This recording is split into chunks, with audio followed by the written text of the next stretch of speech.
Yung ABS-CBN labor cases po, ang DOLE made a statement 5 years ago that there were then 67 pending cases against ABS-CBN before the NLRC and various courts. Ano na po yung update dito, Mr. Secretary?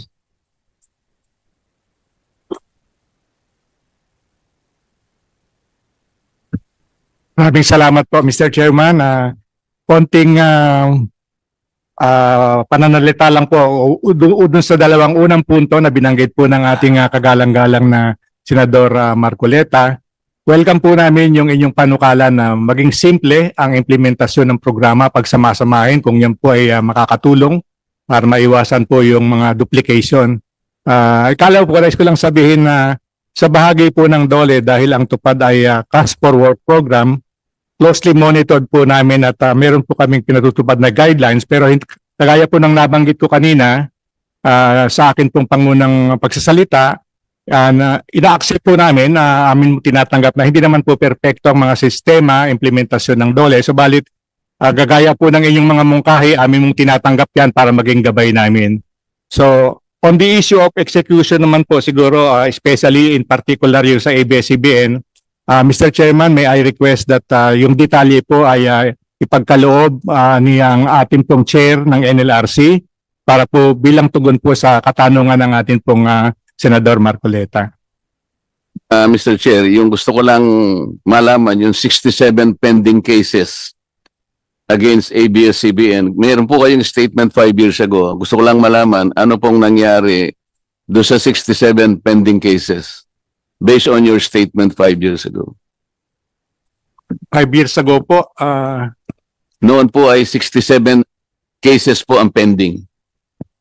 Pwede po bang meron ba tayong detalye diyan na ano para sa amin? Okay. Siguro po kasama yung sa GR number 2024-81 promulgated by the Supreme Court on September 8, 2020, which involves 8 consolidated petitions for review on certiorari under Rule 45 of the revised Rules of Court. Ito 8 cases lang po pero consolidated. Hindi ko po alam kung anong connection niya sa 67 pending cases. Pero ito pong 8 consolidated petitions po ay 43 nito ay regularization cases covering 83 employees and 44 illegal dismissal cases covering 37 employees. Mr. Chair, kaya ko po ine-emphasize ito. Ito po ay mga dating trabahador ng ABS-CBN na nakarating po hanggang sa Korte Suprema dahil sa kanilang mga kaso na isinampa laban sa ABS-CBN. Ang ABS-CBN po palagi nilang sinasabi na ang kanilang mga empleyado ay tinuturing nilang kapamilya. Ito pong mga kasong ito ay ipinanalo nila. Ang Korte Suprema na po ang nagsabi na meron silang karapatan na nilabag ng ABS-CBN. Sa kabila ng kanilang pagsasabi na wala silang violation kahit ilan, kahit ano. Ganun po ang kanilang ipinamamarali sa ating lipunan. Na hanggang ngayon, ang inyong lingkod ay kanilang tinutuligsa na wala na raw akong ginawa kung hindi yung isara yung kanilang... hindi po akong nagsara sa kanila. Ang nagsara ay yung pong kanilang mga paglabag na napakarami na ayoko nang i-discuss sa kapulungan ito.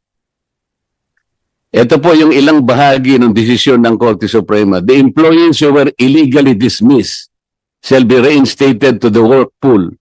They're likewise entitled to back wages. Pero ang karamihan po, Secretary, alam na natin, ayaw na nilang bumalik eh. Na-trauma na sila sa ABS-CBN. Kaya po yung kanilang inihingi na lang at ang kanilang mga records binalik na nga sa NLRC. And for the record, Mr. Chair, gusto ko pong malaman ang kapulungan and to the credit of the Secretary of Labor, kami pong dalawa sa nakaraang dalawang kongreso ay nag-uusap po. 18 Congress and 19 Congress. Nahiya na nga ako kung minsan makipag-usap sa kanya dahil marami naman siyang trabaho rin. At minsan pinakiusap ko sa kanya, Mr. Chair, at alam ko, i-confirm niya to.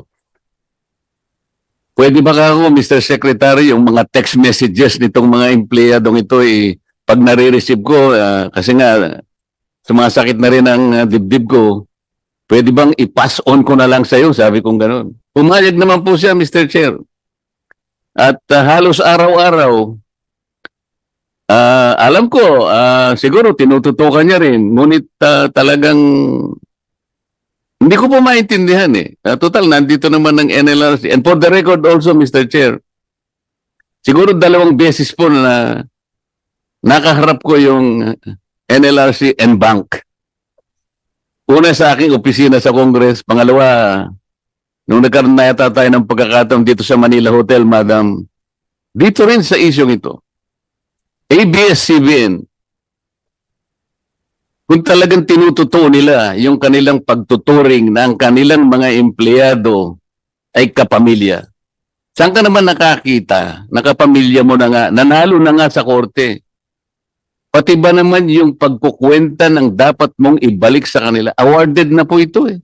Kung ano-ano na po yung ginawa nilang mga pagdidelay, alam po ninyo yung iba namatay na eh. Ang iba po ay nagkasakit. Hanggang ngayon po eh. Tumatawag pa rin sila sa akin, Madam. So, National Labor Relations Commission. Minsan po may nagbiro sa kanila, Mr. Chair. Sir, saan niya, pwede ba nating isuggest ka niya sa NLRC, palitan natin ang pangalan nila? Ano naman ka ako ipapalit natin? Sa palaging ko, pag pinalitan natin, bibilis ka ako yung pag-resolve ng problema nyo. Baka sakali po. O ano ipapalit natin? National Management Relations Commission. Kasi daw po, Madam, mas makiling daw kayo sa ABS-CBN. Hindi naman ako naniniwala na ganun kayo. Alam ko ginagawa nyo rin ang tungkulin nyo. But I think it is not good enough. Hanggang ngayon po kasi tumatawag pa sa akin. Medyo out of frustrations po siguro. Yung iba po, hindi ko na rin po itinutulay kay Secretary. Pinapasa Diyos ko na lamang po kung anong magagawa pa ninyo. Sa mga workers ng ABS-CBN. Sana nakikinig po ang ABS-CBN at huwag na nilang sabihin yung salitang kapamilya. Pati nga po, meron silang mga angkor hanggang ngayon hindi po makamove on. Meron silang mga angkor na hanggang ngayon hindi po sila naniniwala na ba't daw ako nanalo bilang isang senador. Ako yung nakakita ng mga ganun.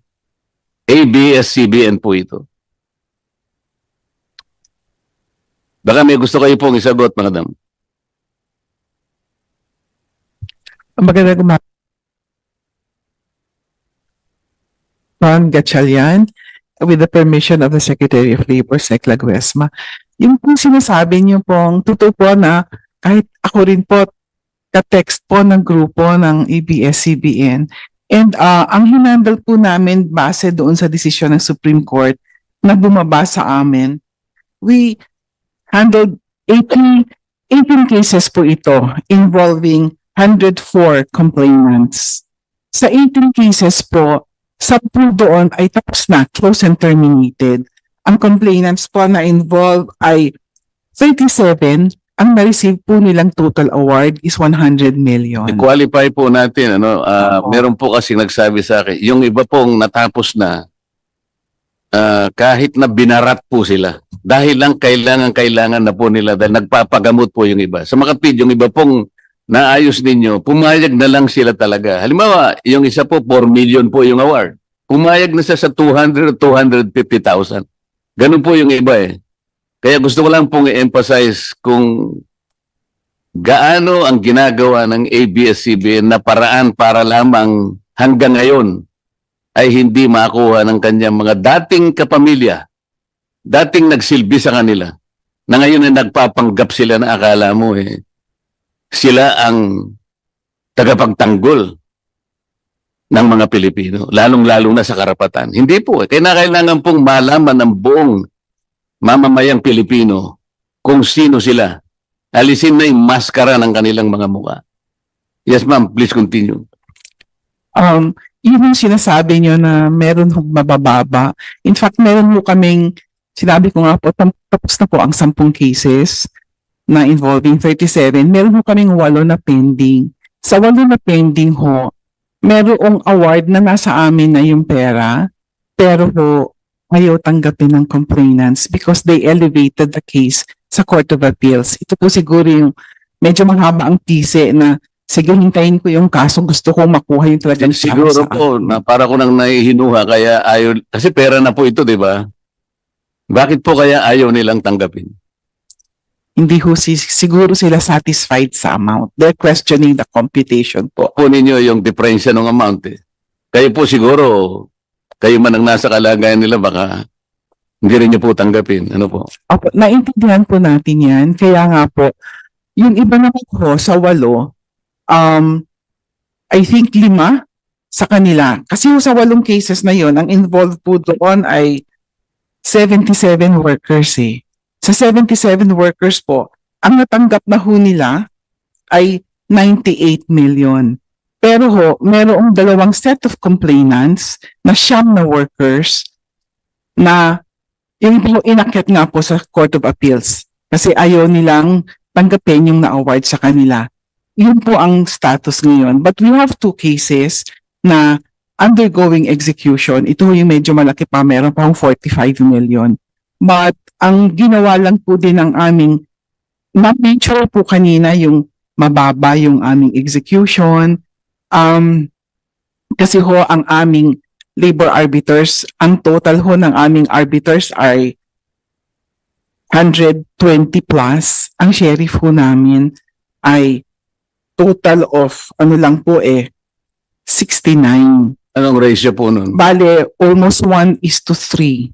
Lalo sa NCR, ang NCR ho namin 29 sheriff, ang aming arbitration branches is 64. Kaya Pero madam, kung halimbawa kayo po ang may-ari ng ABS-CBN, kunwari lang, at alam ninyong itong mga taong ito ay nagsilbi naman sa inyo sa mahabang panahon. Hindi kayo nagkaroon ng kayo ng konting dispute, kaya umabot po roon. Hindi, tinuring nyo silang kapamilya. Kung kayo po ang may-ari ng ABS-CBN, pahihirapan pa ba ninyo ito? hindi po. Kung totoo ho ako na kapamilya ang turing ko sa kanila, nung nagsara ho ang ABS-CBN, ibibigay ko ang karapatan nilang matanggap kung separation pay ho yan o kung iba'y gusto pang muloy sa pagtatrabaho, dapat ho ibigay. Yun nga po eh. Sana ay hindi na tayo nag-uusap ng ganito. 100% settled na po lahat sana. Hindi po ba? Tama po Kung ang siya. pagtuturing nila talaga, kagaya ng kanilang ipinamamarali, kagaya ng kanilang gustong ipalitaw sa sambayan ng Pilipino na sila'y nagmamahal sa kapamilya, sana hindi na nagkaroon ng pang-appeal na ito at yung mga iba po ay taon na po yung kanilang hinintay eh. 2 po rito ay namatay na eh. Yan po yung gusto ko lamang na ipaintindi. Idagdag ko lang po, Sen Marcoleta, no? Yung efforts naman po ng NLRC, hindi lamang ho sa bangko or properties ng ABS-CBN ngayon. Kahit po yung collectibles nila. For example, sa advertisements po, nag-garnish na po kami sa Jollibee receivables at saka yung sa Unilever, and we were able to garnish, I think, 48 million sa receivables. So, ganun ang gagawin namin, ginagawa naming track para mas Monitor ko po ang ginagawa na yun. Ako pinasasalamatan ko po. Lahat ginagawa nyo talaga. Maisettle lang talaga ito. Kaya lang dahil nga sa pamamaraan na ginagawa po nila, hindi lang po ang kanilang mga kapamilya dati ang kanilang pinahihirapan. Pati po kayo, pinahihirapan din nila. At ang buong pamilya ng Dole ay ganun ang nangyayari. Sana po yung mga employers natin ay magkaroon ng magising sana sila sa katotohanan na hindi ka naman lalaking ganyan kung hindi sa tulong ng mga manggagawa mo. Dapat ibigay mo sa manggagawa ang ganang para sa kanila. Hindi ka naman mabubuhay na management ka lang. Dito ka rin sasandig. Bakit hindi kaya maisip ng ABS-CBN yung ganong klaseng prinsipyo. Lumaki sila ng ganon eh. Pagkatapos nung masara sila eh, sasabihin nila sa buong Pilipinas, wala raw silang kasalanan. Marami po silang kasalanan, madam. Kagaya po ng pinag-uusapan natin.